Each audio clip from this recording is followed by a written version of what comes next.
The Lost Bones by Kendra Elliot. Performed by Jane Oppenheimer. I've often wondered if both Rich and Jade were dead.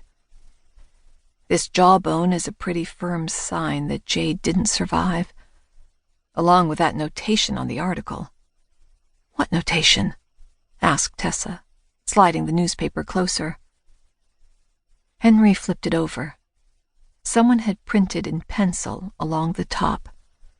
Tessa read out loud. Jade didn't make it, and now I'm worried he'll do the same to my baby. Please help me. The room was quiet for a long second. What the hell? Asked Bruce. The young deputy crossed his arms and glowered.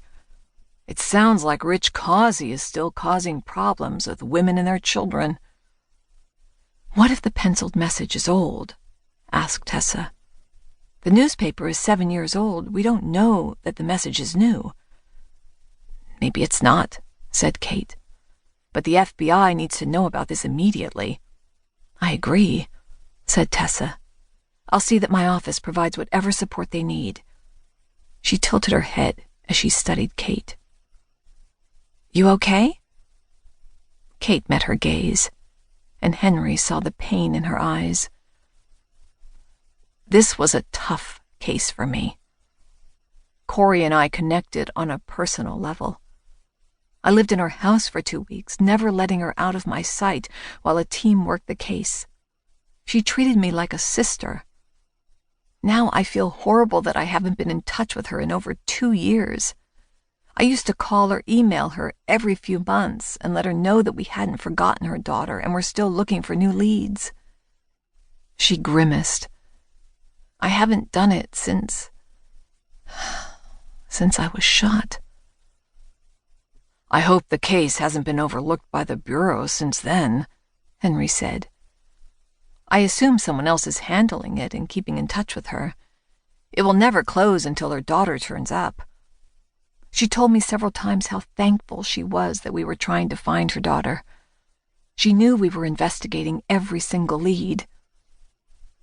Cate, is there any chance that Corey was involved in her daughter's disappearance? Tessa asked slowly. And her husband's? Henry swallowed. The thought hadn't even occurred to him.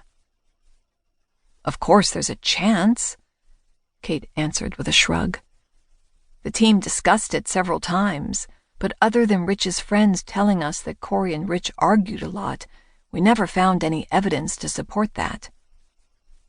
My question is, who wrote this? Said Henry, tapping a finger on the table next to the handwritten sentence on the newspaper. And how current is it? He'd felt disgust for Rich Causey while reading the article. The written plea for help had cemented it. The FBI will look into it, said Cate. But no trace of Rich has ever shown up since he disappeared 7 years ago. He'll be hard to find. She reached for the newspaper, but pulled her hand back at the last moment. I wish I hadn't handled the paper. Hopefully I didn't ruin any evidence. Henry looked from the newspaper to the tiny bone on the box. No one expects to be handed murder evidence on the street. It's not murder yet, said Bruce. Right now, it's still a kidnapping. Henry exchanged a look with Cate. She thinks it's murder, too.